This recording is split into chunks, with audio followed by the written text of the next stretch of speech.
নমস্কার। জয় অঞ্জলি পুত্র মহাবলী বজরংবলী হনুমানজির জয়। সুপ্রিয় দর্শক বন্ধুরা, তোমাদের সবাইকে ভাগ্যের দিশা ইউটিউব চ্যানেলে কুম্ভ রাশির গুরুত্বপূর্ণ অনুষ্ঠানে স্বাগত। বন্ধুরা, আগামী 24 ঘন্টার মধ্যে সাবধান হয়ে যাও। বন্ধুরা, 9টা গ্রহের তাণ্ডব শুরু হতে চলেছে। এটা শুনে তোমাদের পায়ের নিচের মাটি সরে যাবে। আজ রাত 3:40 শনিদেব তোমাদের এত ভয়ানক শাস্তি দেবেন, যা শুনে তোমাদের শরীর থেকে ঘাম ছুটে যাবে। দেখো, এবার যে খেলা শুরু হতে চলেছে তা সাধারণ হবে না। কিছুদিন ধরেই তোমরা অনেক কষ্ট পেয়েছ, ছোট ছোট ব্যাপারে অনেক কাঁদেছ, কিন্তু এবার ন্যায়ের দেবতা শনিদেব তোমার এক এক কাজের হিসেব নেবেন। আজ পর্যন্ত এমন ভবিষ্যৎবাণী আপনি কখনো কোথাও শুনে নাও ভাবতে পারেন। বন্ধুরা, এই ছোট্ট ভিডিওটা অবশ্যই সময় নিয়ে দেখবেন আর শেষ পর্যন্ত মন দিয়ে দেখবেন, কারণ আজ আমি আপনার জীবনের এক একটা কঠিন সত্য খুলে বলবো। দেখুন বন্ধু, ভাগ্যে যা লেখা আছে সেটাকে কেউ বদলাতে পারে না, শুভ মানুষই তার কর্মের মাধ্যমে তা বদলাতে পারে। তাই আজ আমি এই ভিডিওতে আপনাদের বলবো কোন কাজগুলো আপনাকে করতে হবে আর কোন কাজগুলো থেকে বাঁচতে হবে। পুরো ভিডিওটা শেষ পর্যন্ত সময় দিন। দেখুন বন্ধু, আপনার মনে যদি তোমার কোনো প্রশ্ন থাকে, মনের মধ্যে কোনো সন্দেহ থাকে, কিছু জানতে চাও, তাহলে কমেন্ট বক্সে নিশ্চয়ই জিজ্ঞাসা করো।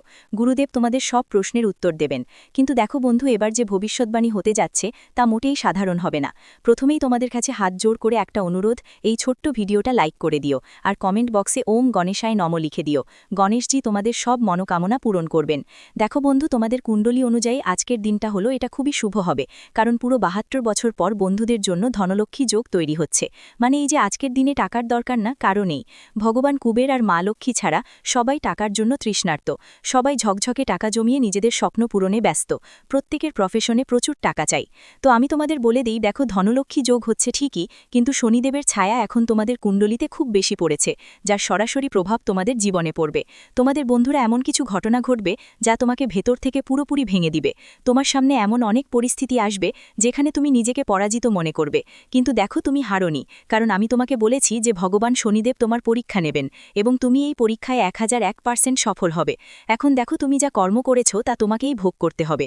গত সময় যে ব্যক্তির সাথে তুমি প্রতারণা করেছিলে, যাকে তুমি ধোঁকা দিয়েছিলে, সেই ব্যক্তি আবার তোমার জীবনে এসে তোমার সঙ্গে মুখোমুখি হবে। জীবনেও সবসময় মনে রেখো, প্রতারণা করা কিছু না কিছুভাবে একদিন আমাদের কাছে ফিরে আসে।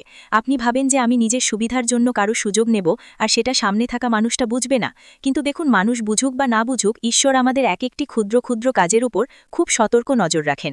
তাই আমি আপনাদের বলছি, আগামী দিনে কারো সঙ্গে কখনো ঠকাঠকি করবেন না, কারো সঙ্গে খারাপ ব্যবহার করবেন না, কারো প্রতি অপমানজনক কথা বলবেন না। যতটা সম্ভব নিজেকে শান্ত রাখার চেষ্টা করুন। আর দেখুন বন্ধুরা, 4 জনের মধ্যে যখন আপনি যান, অনেক সময় আপনার ইমেজের উপর খুব খারাপ প্রভাব পড়ে, কারণ আপনার কুণ্ডলীর 3য় ঘরেই কেতু অবস্থান করছে, আর কেতু আপনার ইমেজ নষ্ট করার জন্য পুরো চেষ্টা করছে। আপনাকে এমন পরিস্থিতিতে ফেলে দিয়েছে যেখান থেকে বেরোয়া প্রায় অসম্ভব। বন্ধুরা বলছে, আপনার বাড়িতে কোনো অতিথির আগমন হতে পারে। ছোট্ট অতিথির কিলকারি নিয়ে শুভ খবর পাবেন, কারণ বন্ধুরা বলে, যাকে আসতে কেউ থামাতে পারে না, যাকে যেতে কেউ বাধা দিতে পারে না। আপনার জীবনে 2 রকমের পরিস্থিতি তৈরি হবে। এক, নতুন কিলকারি নিয়ে একটা খুব বড় সুখবর আছে, যেটার জন্য তুমি বহু বছর ধরে অপেক্ষা করছিলে। তুমি কত মনের ইচ্ছা করেছ, কত মন্দিরে গিয়ে প্রার্থনা করেছ, কিন্তু ফল হয়নি।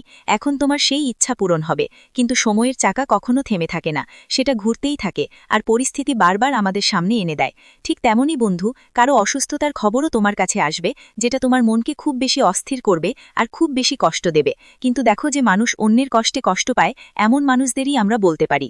বন্ধুরা, হাসপাতালে যেতে হবে, যেখানে যেতে হবে সেখানে যান। ডাক্তারের কাছ থেকে এক এক করে ছোট ছোট তথ্য সংগ্রহ করার চেষ্টা করুন। আপনি যে কারো জন্য হাসপাতালে যাচ্ছেন, মা বাবার জন্য হোক, জীবন রক্ষার জন্য হোক, সন্তান বা নিজের জন্য হোক, প্রতিটা জিনিস ভালো করে বুঝে নিন। ওরা আপনাকে বলবে কিভাবে অবহেলা করবেন না আর কি কি সাবধানতা নিতে হবে।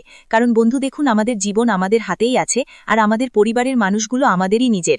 আপনি একদমই ভয় পাবেন না, কারণ আমরা যদি সময় মতো সাবধানতা অবলম্বন করি, তাহলে অনেক সমস্যা থেকে সময় মতো বাঁচা যাবে। আপনি সবাইকে বলছি, বন্ধুদের যারা আগেও যাদের সাথে প্রতিশ্রুতি দিয়েছিল একসাথে থাকার আর সাহায্য করার, এখন সেই প্রতিশ্রুতি পূরণের সময় এসেছে। কারণ যদি তুমি কারোর সাথে ঠকাও বা কাউকে প্রতারণা করো, তাহলে তোমার পালারও অপেক্ষা করো। একটা কথা অবশ্যই বলি, আর এই সময়টা তোমরা ভালো করে মনোযোগ দিও, বন্ধুদের কারো ঝামেলায় কাঁটা দেওয়ার চেষ্টা একদম করো না। কেউ 2 পক্ষের মধ্যে ঝামেলা করছে, কেউ 2 জন বাইরে লড়াই করছে, তাহলে তোমরা মুখ বন্ধ রেখে যাও, কারণ মাঝে মাঝে মুখ খুললে মূল্য অনেক বড় ক্ষতিও বহন করতে হতে। যদি কোনো ব্যবসায়ীরা ব্যবসার জায়গায় ঝগড়া করছে, তাহলে নিজের মুখ বন্ধ রাখো। কাজের জায়গায় সহকর্মীরা ঝগড়া করলে নিজের মুখ পুরোপুরি বন্ধ রাখো। আর পরিবারের মধ্যে কেউ কেউ যদি কিছু নিয়ে ঝগড়া করছে, তাও নিজের মুখ একদম বন্ধ রাখো। কেন বন্ধু, দেখো, এই সময় তোমার কুণ্ডলীর 3য় ঘরে কেতু প্রতিষ্ঠিত আছে, আর তোমার সুনাম খারাপ করার জন্য এই জিনিসগুলোই যথেষ্ট। সবার আগে তোমার মুখ সবার সামনে একদম বন্ধ রাখতে হবে। যতটা সম্ভব মানুষের সাথে কম কথা বলো, কাউকে ফাঁকা কথায় সময় নষ্ট করো না। নিজের কাজ শেষ করে জীবন এগিয়ে নিয়ে যাও, কারণ এই ছোট ছোট অভ্যাসগুলোই বন্ধু, যেগুলো তুমি যতটুকু সম্ভব ঠিক করার চেষ্টা করবে। এখন তোমার অবশ্যই খেয়াল রাখতে হবে যে সামনে জীবনে অনেক ওঠানামা থাকবে। জীবনের নামই তো ওঠানামা, আর এখান থেকেই আসল জীবন শেখা যায়। কারণ যদি জীবনে সবকিছু একরকম থাকে তাহলে সেটা জীবনই নয়। দেখো, তোমার কুণ্ডলিতে এখন রাহুর দশা বেশ অশুভ চলছে। আমাদের গুরুদেব বলেন, যখন রাহু খারাপ অবস্থায় থাকে তখন মানুষ বারবার ঠকায় পড়ে, আর ঠকানো হয় ঠিক সেই জায়গা থেকে যেখানে সে সবচেয়ে বেশি বিশ্বাস করে, যেখানে চোখ বন্ধ করেই আপন মনে করে। আপনাকে ঠকানো হবে ঠিক সেটি থেকেই অনেকবার। এমন অনেক হয়, ধরুন আপনি কোনো কাজ করতে যাচ্ছেন, আর কাজ করার সময় এবং বন্ধুদের সঙ্গে দেখবেন তখন আপনার মানসিক অশান্তি বাড়ছে, আপনার মন খুব বেশি বেচেন থাকবে, আপনার মন খুব বেশি অস্থির থাকবে। বন্ধুরা, জীবনের ছোট ছোট জিনিসগুলো খারাপ হতে শুরু করে। এখন আপনাকে নিজেকে সামলাতে হয়, নিজের জীবনকে, নিজের পরিবারকে আর নিজের মানুষদের। দেখো, যখন রাহু খারাপ হয় অনেকবার মানুষ ভুল সঙ্গী আর ভুল অভ্যাসে পড়ে যায়, অলসতা ঝরে ওঠে, নেশা বা বিভ্রান্তিতে আটকে যায়। আর অনেকবার এমন হয় যে যখন রাহু খারাপ থাকে তখন আমাদের জীবন আর আমাদের আশেপাশের পরিবেশ থেকে বিরক্তি শুরু হয়। আপনের মতটা যেন শেষ হয়ে যাচ্ছে মনে হয়, সবাইকে সন্দেহের চোখে দেখার অভ্যেস হয়ে যায়, সবাইকে আমরা সন্দেহের দৃষ্টিতে দেখতে শুরু করি, মানুষরা আপনাকে ঠগাবাজ মনে করতে শুরু করে। দেখুন, গ্রহ ছায়া গ্রহ, তাই এর প্রভাব হঠাৎ এবং গভীর হয়, তাই জীবনে খেয়াল রাখবেন। বন্ধুরা, আপনি যতটা সম্ভব নিজেকে ঠিক রাখার চেষ্টা করুন। 3টে জিনিস করবেন না: নিজেকে খারাপ অভ্যাসে পড়তে দেবেন না, অন্যদের প্রতি কোনো রকম নেতিবাচক ভাবনা রাখবেন না, এবং মাদক জাতীয় জিনিস থেকে একদম দূরে থাকবেন। এটা তো আপনি করতে পারবেন বন্ধুরা নিজের জীবনের জন্য। দেখুন, যদি আপনি বিবাহিত হন তাহলে এই সময়ে আপনার স্ত্রীকে সম্পূর্ণভাবে সহ্য করে আপনার জীবনকে এগিয়ে নিয়ে যেতে হবে, আর কিছু সময়ের জন্য ব্রহ্মচর্যের নিয়ম মেনে চলুন। আমার আপনার কাছে বিনীত অনুরোধ যে আপনি যদি বড় কোনো উৎসবের দিন উপবাস করেন, নারী হন বা পুরুষ যে কেউ যদি কোনো ধরনের ওরস পালন করেন, সেই দিন আমাদের অবশ্যই খেয়াল রাখতে হবে ব্রহ্মচর্যের নিয়ম মেনে চলা উচিত। কারণ অনেক সময় কিছু মানুষের অভ্যাস থাকে পবিত্র থাকার বদলে এমন কাজ করে বসে যেগুলো ঠিক নয়, যার কারণে ফল আমরা পাই না এবং জীবনে সবকিছু নষ্ট হয়ে যায়। ভালো কিছু করার জন্য করলেও বেয়াদবি হয়ে যায়। কেন এমন হয়? কারণ আমাদের ভুল।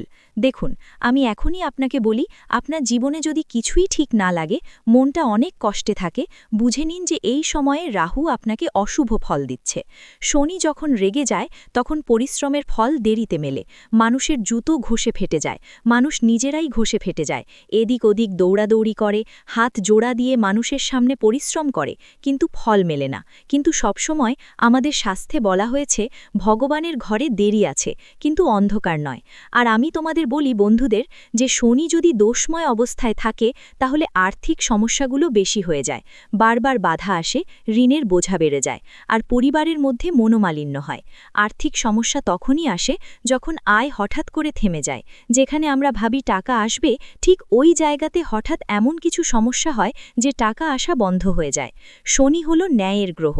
আমাদের শাস্ত্র সবসময় বলে ন্যায়ের দেবতা আর কর্মের দেবতাকে শনি বলা হয়। শনিদেব এখন শুধুই ন্যায়পরায়ণ গ্রহ এবং কেবল কর্মের ভিত্তিতে ফল দিয়ে থাকেন। যদি কেউ অলস হয়, অন্যের অধিকার ছিনিয়ে নেয় বা মা বাবার অসম্মান করে, তাহলে শনি আরও বেশি কষ্ট দেন।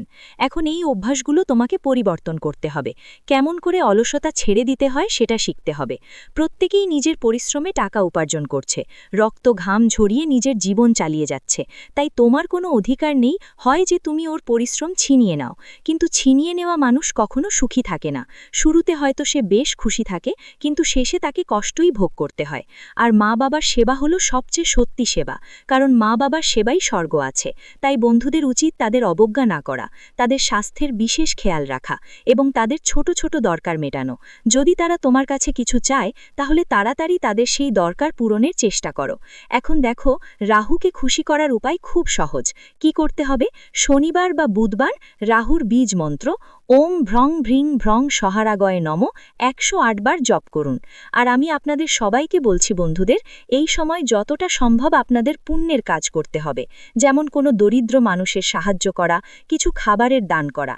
জীবনে 3 ধরনের দান সবচেয়ে বড় দান হিসেবে বিবেচিত: অন্নদান, জলদান আর সেবাদান। দেখুন, আপনার বাড়ির আশেপাশে যদি কোনো ছোট বা বড় হাসপাতাল থাকে যেখানে মানুষ তাদের চিকিৎসা করাচ্ছে, তাহলে সেখানে গিয়ে তাদের জন্য কিছু ফল দেবেন। যেমন দেখুন, প্রতিটি শহরেই সরকারি হাসপাতাল থাকে, তো এই হাসপাতালগুলোর অনেক সময় সুবিধাগুলো ভালো থাকে না। অনেকেই সেখানে গিয়ে দানও করে। কেউ কেউ গোশালায় গিয়ে দান করে, কেউ অনাথ আশ্রমে, কেউ বৃদ্ধাশ্রমে। দান করার মহিমা অনবদ্য। ভগবান শ্রীকৃষ্ণ বলেছেন যে যে ব্যক্তি দান করে সে দানের মধ্যে প্রবেশ করে, আর দাতা কখনো দুঃখ পায় না, কষ্ট পায় না। কিন্তু পরমাত্মা এখন তোমাদের পরীক্ষা নেবেন, কারণ তুমি যত ভালো কর্ম করবে ততই তোমাদের জন্য ভবিষ্যতে ভালো পরিকল্পনা তৈরি হবে। জীবন সম্পর্কে বলছি, পরিস্থিতি ধীরে ধীরে ঠিক হয়ে যাবে। দেখো, জীবন যখন টাকা আসে তখন এত আসে যে আমরা সামলাতে পারি না, আর যখন আসে না তখন 10 টাকা, 14 টাকা, 20 টাকার জন্য আমরা কষ্ট পাই। তো এই মুহূর্তে তোমার জীবনে এমন একটা অবস্থা তৈরি হবে যেখানে তুমি টাকা বিনিয়োগ করেছিলে, যেখানে তুমি ভালো পরিমাণ টাকা ঢেলেছিলে, সেখান থেকে তোমাকে রিটার্ন মিলবে। ধৈর্যের ফল সব সময় মিষ্টি হয়। বন্ধুরা, মানুষ টাকা কেন উপার্জন করে? পরিবারের জন্য। মানুষ তার পরিবারের সব দায়িত্ব নেয়, কিন্তু অনেক সময় তাকে ক্ষতি কোথা থেকে হয়? ঠিক সেই একই জায়গা থেকে, সে যেখানে সবচেয়ে বেশি বিশ্বাস পেয়েছিল আর সবচেয়ে বেশি বিশ্বাস দিয়েছিল। বন্ধুরা, বলে দিই, তোমাদের বাড়ির আশেপাশে যদি কোনো কুকুর থাকে, তাহলে সেই কুকুরটাকে প্রতি শনিবার একটা রুটি দিতেই হবে, কারণ কালো কুকুরকে শনিবার রুটি দিলে শনিদেবের বিশেষ আশীর্বাদ মেলে। এটা সবচেয়ে সহজ উপায়। দেখো, প্রতিটি ঘরে সকালে ও রাতে খাবার তৈরি হয়, কারণ খেয়ে না হলে কেউ বাঁচতে পারে না। তাই শনিবার দিনে কালো কুকুরকে রুটি অবশ্যই খাওয়াতে হবে। একটু গুড় তার উপর দিতে হবে, আর ঘি দিতে হবে, লাগাতে হবে না, কারণ কুকুর ঘির রুটি খায় না। আপনি চাইলে পুরিও ভাজতে পারেন আর জানিয়ে দিতে পারেন। বন্ধুরা, আপনাদের এই সময় বাড়ি থেকে ভাঙাচোরা জিনিসগুলো দূরে সরিয়ে ফেলতে হবে। দেখুন, যখন ভগবান দেন তখন ছাপ্পার ফাটিয়ে দেন। তাই আমাদের এই সময় কিছু ভুল করার থেকেও বাঁচা উচিত। দেখুন, গরিব মানুষ সবসময় গরিব থাকে, কারণ তার চিন্তা ছোট থাকে। সবসময় মনে লেখো, জীবনে কিছু তোমার হাতে থাকে বা থাকে না, কিন্তু চিন্তা তো তোমার হাতে থাকে। তাই সেই চিন্তাকে বড় করো, কারণ চিন্তা বড় করার মাধ্যমে মানুষ বড় হয়। সফলতার এবং মহানতার প্রথম ধাপ কি? চিন্তা বড় করা। একটা ছোট্ট আমি তোমাকে তথ্যটা দিয়ে দিচ্ছি, মন দিয়ে শোনো। তোমার বাড়ির আশেপাশে যদি কবরস্থান বা শ্মশানঘাট থাকে, তাহলে ওদিকে একদম যেও না ভবিষ্যতে। কেন? কারণ আজ রাত 11টায় তোমার জীবনে একটা বড় ঘটনা ঘটবে। একটা ছোট্ট ভুলও তোমার বাড়িকে ধ্বংস করতে কোনো কসর রাখবে না। তোমার স্বপ্ন অনেক বড়। তুমি চাও তোমার জীবনটা আরামদায়ক হোক, জীবনে টাকা কমে না, যা কিছু ছবে সব তোমার হয়ে যাক। এটা তখনই সম্ভব হবে যখন তোমার কাজকর্ম ভালো থাকবে, তোমার সঙ্গ ভালো হবে, ভালোই থাকবে। ভিডিওটি এখানেই শেষ করছি। ভিডিওটি যদি ভালো লেগে থাকে তাহলে অবশ্যই একটি লাইক দিয়ে চ্যানেলটি সাবস্ক্রাইব করে যাবেন এবং কমেন্ট বক্সে জয় বজরংবলী হনুমানজির জয় লিখতে ভুলবেন না। দেখবেন বজরংবলীর কৃপায় আপনারা সবাই ভালো থাকবেন। ধন্যবাদ।